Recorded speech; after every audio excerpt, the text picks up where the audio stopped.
Bajingan, siapa yang bikin ide ini? Ada brand minuman keras, Newport namanya, anak brand dari orang tua grup. Bikin challenge hafalan Al-Quran, baca surat Ad-Duha, dapat 1 botol miras. Ayat suci Al-Quran dijadikan syarat buat dapat.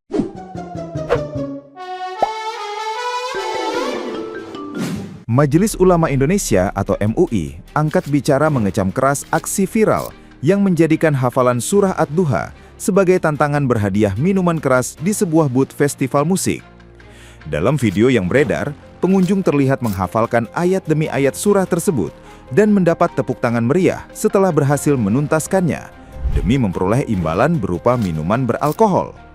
Ketua MUI Bidang Fatwa, Profesor Kiai Haji Asrorun Ni'am Soleh, menegaskan tindakan tersebut tidak dapat dibenarkan baik secara keagamaan, moral etika, maupun hukum, dan pelaku harus mempertanggungjawabkan perbuatannya secara penuh.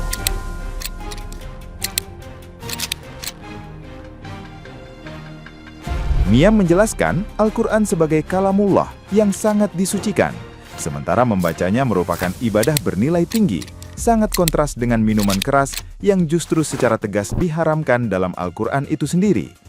Ia menilai gimik promosi yang memadukan bacaan suci dengan hadiah miras jelas merupakan bentuk perendahan terhadap kesucian Al-Quran. Menanggapi kecaman tersebut, pihak penyelenggara The Sounds Project turut menyatakan kemarahan dan kekecewaan, menegaskan kejadian itu di luar arahan dan persetujuan mereka, serta telah menegur sponsor terkait sembari berjanji mengawal penyelesaian kasus hingga tuntas.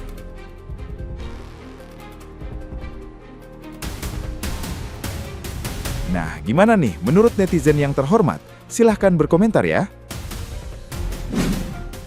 Ini bukan kreatif tetapi penghinaan. Ada brand miras yang promosinya itu malah menggunakan ayat suci Al-Quran. Ayat suci Al-Quran itu bukan gimmick untuk bahan marketing, apalagi digunakan untuk penjualan barang yang jelas-jelas diharamkan oleh agama Islam. Kalau mau cari perhatian, cari cara yang berkelas dong, bukan malah mengeksploitasi ayat Al-Quran demi engagement dan penjualan barang haram. Etika dan penghormatan kalian terhadap sesuatu yang dianggap suci oleh jutaan umat Islam itu di mana coba? Ha? Buat brand miras yang dimaksud, berhentilah menggunakan ayat suci Al-Quran untuk promosi barang haram kalian. Kreatif itu bukan berarti bebas melecehkan.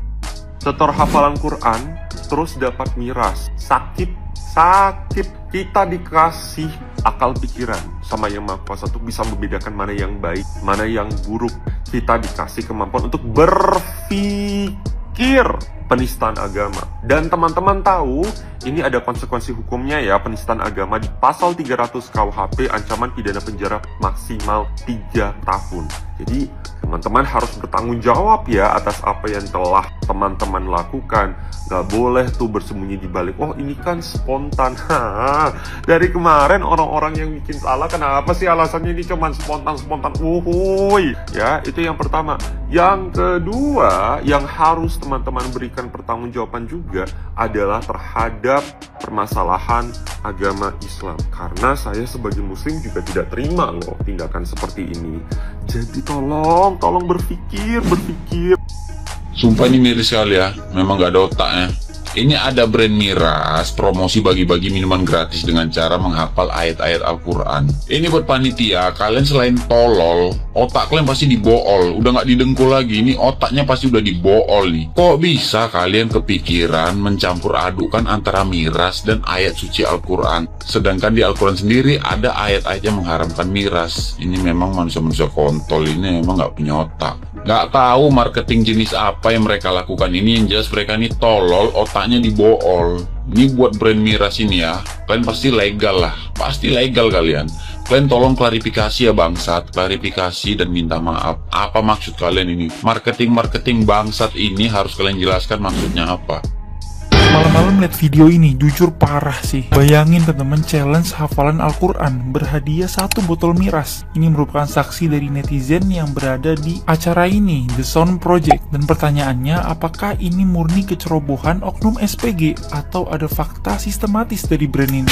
Industri periklanan ini taktik kotor di mana brand sengaja nabrak norma agama mayoritas di Indonesia itu muslim buat dapetin viralitas secara gratis. Kalau pakai logika, target miras miras itu spesifik, tapi mereka malah ngebajak emosi muslim yang jelas-jelas dia tahu itu bukan pasarnya, yang dimana muslim diharamkan meminum khamr atau minum yang memabukkan. Ini teguran keras membuat event organizer sistem kurasi tenan yang kurang ketat sama brand-brand yang kayak gini. Kita yang sebagai orang yang peduli ekosistem halal dan muslim, jangan kasih ruang buat brand yang nunggangin ayat suci Al-Quran buat viral. Sanksi sosial nggak cukup, dan IO lainnya wajib blacklist brand yang minim etika ini selamanya. Nah, menurut lu nih, ini murni kelalaian panitia festival atau bukti nyata brand miras kayak gini udah mati etika demi viralitas? Drop opini kalian di bawah. Saya kaget, sekaligus marah, barengan juga sama sakit hati banget, Pak. Pas lihat video ini, brand Newport itu, Pak, brand miras. Mereka buat boots lah di salah satu konser musik. Jadi buat challenge lah, siapa aja yang bisa membacakan surat Ad-Duha tuh di situ. Kalau saya nggak salah, bisa mendapatkan hadiah miras gratis 1 botol. Sebagai muslim sakit hati saya, Pak. Serius. Buat lembaga bantuan-bantuan hukum, buat advokat-advokat muslim, please bantu laporkan brand ini, minta klarifikasi, permohonan maaf, dan laporkan ke polisi. Ini kayaknya udah memasuki ranah penistaan agama sih, kalau menurut saya. Makin kesini makin bebas saja ya orang-orang. Na'udzubillah summa na'udzubillah. Ada brand miras yang buat challenge baca surat Ad-Duha terus dikasih sebotol miras. Sumpah, ini udah kelewatan banget. Jarang gue bahas hal-hal begini, tapi menurut gue ini udah kelewatan banget. Udah masuk ranah penistaan agama. Gak usah babi bu, polisi harus segera usut dan tangkap. Pemerintah juga harus segera tutup brand miras ini. Bahkan gue saranin, semua pabrik miras di negara ini dilarang total, ditutup. Gak boleh ada beredar di negara kita ini. Derita muslim di negara sekuler itu ya kayak gini. Negeri yang katanya mayoritas muslim, perkara halal dan haram itu masih bisa dikompromikan. Lucu aja ada istilah miras ilegal dan miras legal.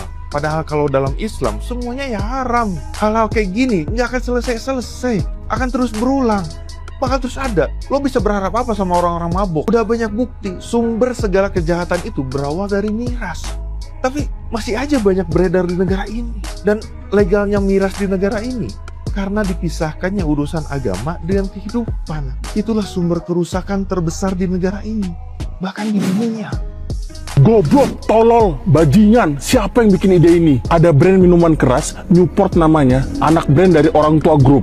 Bikin challenge hafalan Al-Quran, baca surat Ad-Duha, dapat 1 botol miras. Ayat suci Al-Quran dijadikan syarat buat dapat minuman alkohol. Ini bukan lalai, ini bukan settingan, ini keputusan yang dilakukan dengan sadar. Lo tahu nggak apa yang lo jadikan challenge? Itu surat Ad-Duha, surat yang turun untuk menguatkan Rasulullah SAW ketika beliau sedang di fase yang berat. Di situ Allah menegaskan, Tuhanmu tidak meninggalkanmu, tidak pula membencimu. Surat ini berbicara tentang pertolongan Allah, kasih sayang Allah, dan nikmat Allah, dan bagaimana manusia harus memperlakukan anak yatim dan juga orang yang membutuhkan. Di dalamnya ada pesan, jangan merasa ditinggalkan Allah dan jangan lupakan nikmat Allah, dan jangan mengabaikan orang-orang yang membutuhkan. Itu kandungan surat Ad-Duha. Dan lo jadikan bahan challenge di booth miras. Ayat Al-Quran dijadikan tukaran untuk mendapatkan miras. Lu pikir ini lucu? Semua pada ketawa-ketawa. Lu pikir ini gimmick? Enggak! Al-Quran itu punya kedudukan yang sakral bagi umat Islam. Dan surat Ad-Duha bukan sekedar rangkaian kata untuk dibaca demi mendapatkan hadiah miras. Ada pesan, kemuliaan, dan penghormatan yang terkandung di dalamnya. Jangan selesai cuma dengan minta maaf, periksa secara hukum. Siapa yang membuat challenge, siapa yang bertanggung jawab, dan siapa yang menyelenggarakan. Proses, karena agama bukan gimmick promosi ketololan. Al-Quran bukan alat tukar untuk sebotol miras. Karena kalau ini dibiarin, besok apalagi yang dijadiin bahan candaan. Terserah lu semua mau pada bilangin gua fanatik, mabuk agama, lebih atau apalah. Intinya proses. Mungkin ini salah satu yang hadis bilang ketika akan ada masanya ayat Al-Quran cuma sampai kerongkongan. Bahkan kayaknya nyampe kerongkongan juga enggak, cuma sampai ujung lidah kali. Ketika dengan ringannya tanpa ragu menukar wahyu dengan sebotol miras. Inilah kalau Al-Quran cuma dihafal, tidak dikaji, tidak digali maknanya, tidak dipelajari, dan tidak diamalkan dalam kehidupan. Saya bukan menghafal, saya juga masih jauh lah dari kata paham sama tafsiran ya. Tapi kok sakit ya liatnya. Dan ini jadi refleksi kita semua sih, bahwa ketika kita mungkin saat ini menginginkan diri kita atau anak-anak kita hafal Al-Quran, tolong jangan cuma berhenti di hafalan aja. Orang-orang yang selamat itu bukan orang yang hanya hafal Al-Quran, tapi dia yang mengkajinya sampai mengamalkannya. Makanya dulu kan sahabat itu ibaratnya tidak lanjut ke ayat berikutnya hingga benar-benar ayat sebelumnya tuh dipahami dan diamalkan. Karena kalau betul-betul diamalkan, berarti itu tandanya ayat Al-Quran sudah sampai ke relung hati. Gak cuma sampai ke rongkongan aja, gak cuma sampai lidah doang, tapi tubuh kita, tangan kita, gerak tubuh kita, respon kita adalah wujud-wujud dari ayat Al-Quran. Jadi buat siapapun kalian yang sedang menghafal, yang sudah menghafal sebagian atau seluruh isi Al-Quran dengan sangat baik, jagalah, kajilah, pelajarilah, amalkanlah. Pondasi iman itu bukan hafalan Quran, tapi tauhid dulu, akidah. Bagaimana kita memandang Al-Quran sebagai hadiah terbaik, obat terbaik, solusi hidup terbaik dari Allah. Apalagi ini Ad-Duha tuh kan kalau kita tahu asbabun nuzulnya atau kita dibalik turunnya Ad-Duha itu tuh hiburan dari Allah buat Nabi Shallallahu Alaihi Wasallam karena diejek. Allah tuh menjanjikan bahwa Allah itu nggak pernah membenci beliau, apalagi ninggalin. Yang dimana itu juga berlaku buat kita. Allah nggak pernah ninggalin kita, nggak pernah benci sama personal kita. Kita yang ngejauhin Allah. Allah mah gak kemana-mana, maha sabar nungguin kita balik lagi ke jalannya. Ayat mana sih yang gak powerful buat hidup kita? Kita masing-masing punya ayat favorit yang itu relate banget sama kehidupan kita. Tolong dijaga, jangan mudah ditukar dengan hal yang udah jelas gak bener. Meskipun kalian cuma hafal satu ayat, cuma tahu Bismillahirrahmanirrahim doang ibaratnya gitu ya. Tolong dijaga, karena nanti Allah yang bakal jagain kita.